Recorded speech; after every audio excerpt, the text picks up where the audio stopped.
Hello, I'm Rob from Gardner Professional Decorators, and in this quick video I'm just going to show you how we remove wood chip stubborn wallpaper from walls. You're going to need some tools and equipment to do this. The first one is a wallpaper steamer or stripper. You can get these from most DIY shops, or you can hire the more industrial hard-wearing ones from a hire store for as little as £20 a day. You're going to need a bucket for your water, a sponge, a knife or a blade, a scraper, 2 inches a good size, a spiker, which I'll come into in a moment, and some rubbish bags to put all your rubbish in at the end of the day.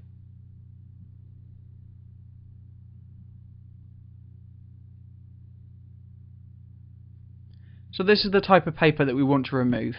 It's a typical wood chip wallpaper. It's quite difficult to remove, partly because it's been painted so many times and the paint is doing the job it should, which is repelling the water. We've also got a border to take off on this particular job, but it's really the paint on the paper itself that's causing the problem. So we want to get in behind that paint, and to do that we're going to use this. Now it's a spiker. You can get various different types and models, but the whole idea of each model is the same, which is that it's pushing little holes into the wallpaper. Then when you go over the top with your steamer, the steam can then penetrate through the paper in behind and then help you lift the paper off. You want to be fairly thorough with it and go over the walls a few times to get as many little holes in it as possible, and it will just mean that your job with the steamer or with your water and later on will be a lot easier.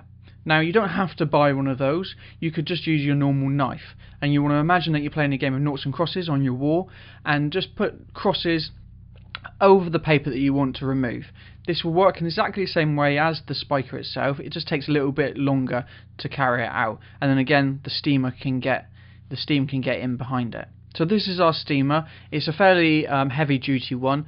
Basically you put your water in, the water boils, and then the steam that's created comes out through the hose and onto the black plate that Andy there is holding against the wall. You want to put the plate against the paper that you've already spiked, and you want to be leaving it there for a few seconds and then moving it, and then you can scrape off that wet paper. Some paper will require longer, and it will take you a few minutes to work out exactly how long to leave it on before you then move it to the next position. You always want to listen out for that steamer. If you start hearing a popping noise, it means that the plaster behind is starting to crack and is starting to pop. If that's the case, you want to remove it straight away and maybe consider either using just a normal sponge or not leaving it on there for quite as long. Your sponge can also come in handy if the steamer plate is too big to fit in, maybe above door frames. Then you can just wet the paper with your sponge, leave it to soak in a few minutes, and then remove it again with your scraper. Once you've scraped off all the big areas, you're always going to be left with some smaller areas that you need to still remove. Now, the way that the wood chip has been applied is that it gets fitted onto the paper, onto the wall, and then the ceilings get painted. So it's often quite difficult to remove around the tops of the ceilings. So using a Stanley knife or a blade, you want to run a nice sharp line across the top, and then you can use your scraper just to tidy up the edge as you're going. That will leave you a nice clean straight edge, so that when you do come to hang your next new wallpaper, or maybe you're just going to then paint the walls, you've got a clean edge to then fix your paper to.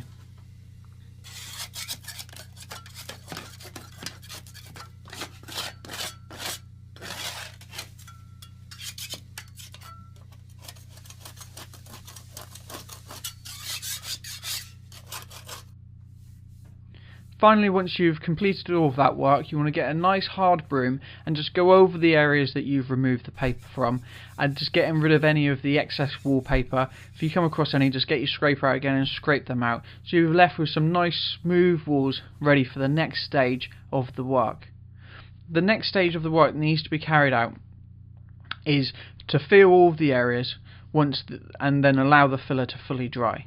Rub it all down with some 60 grade sanding paper, and then the walls are completely ready for your next stage of the decorating. I'm Rob from Gardner Professional Decorators. If you've got any questions, please feel free to contact me, and please like the video. Cheers, bye.